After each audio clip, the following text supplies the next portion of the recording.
హల్లెలూయా. యేసుక్రీస్తునామములో అందరికీ హృదయపూర్వక వందనములు. ప్రత్యేకమైన సమయంలో ప్రత్యేకమైన రోజు యొక్క వాగ్దానంతో మీ ముందుకు వచ్చున్నాను.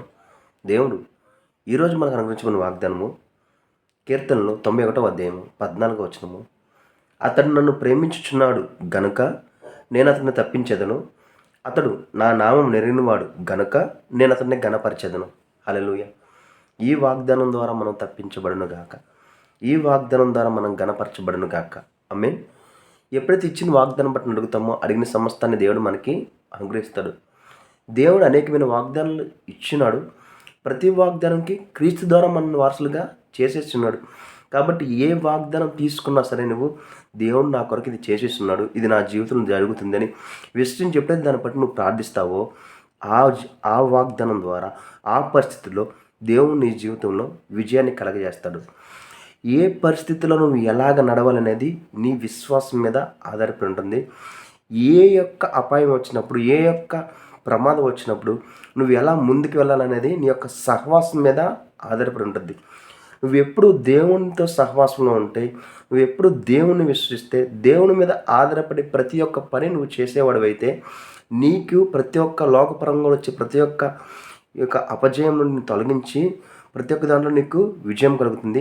ఏదైతే లోకపరంగా ప్రమాదం నీకు సంభవించాలని శత్రువు అపవాది నీ మీద అటాక్ చేస్తున్నాడో ప్రతి ఒక్క దాని నుండి దేవుని వాగ్దానం ద్వారా క్రీస్తు ద్వారా ప్రతి ఒక్క దాన్ని నిన్ను తప్పించి దేవుడు నిన్ను సురక్షితంగా ఉంచుతాడు. అట్టే రీతిగా నిన్ను ఉన్నతంగా దేవుడు నిన్ను ఘనపరుస్తాడు.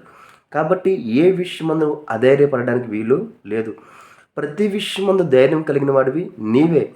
ఎందుకంటే క్రీస్తు నీలో ఉన్నాడు, నీకు తోడే ఉన్నాడు, ప్రతి దాని మీద నీకు అధికారం ఇచ్చినాడు.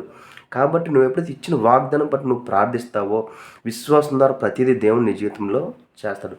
కాబట్టి ఈ వాగ్దానం ద్వారా నీ జీవితంలో అనేకమైన అద్భుతాలు జరుగునుగాక. ఆమేన్. ప్రార్థించుకుందామా? మహాప్రేమ గల నీకే వందన స్తుతులు చెల్లించుకుందాం దేవా.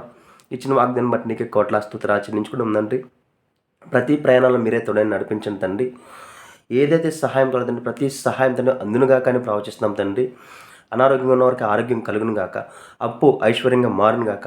ఇదిగో దేవా, ఏ విషయం గురించి అయితే నీ నామంలో తండ్రి ప్రార్థిస్తున్నారు తండ్రి, ఇదిగో తండ్రి అడుగుడు నీకు ఇబ్బంది ఉన్నావు తండ్రి. ఏదైతే నీ మీద విశ్వసించి ప్రార్థించి అడుగుతున్నారు తండ్రి, సమస్త మీరు పొందుకునుగా కానీ ప్రవచిస్తాం తండ్రి. అప్పు ఐశ్వర్యంగా తండ్రి మారునుగా కానీ ప్రవచిస్తుంది. ఎందుకంటే తండ్రి ఆర్థిక ఇబ్బందులు తండ్రి అనేకమైన ఇబ్బందులు పడుతున్నారు తండ్రి. ఇదిగో దేవా, నీలో తండ్రి ఆర్థిక సమృద్ధి ఉంది తండ్రి.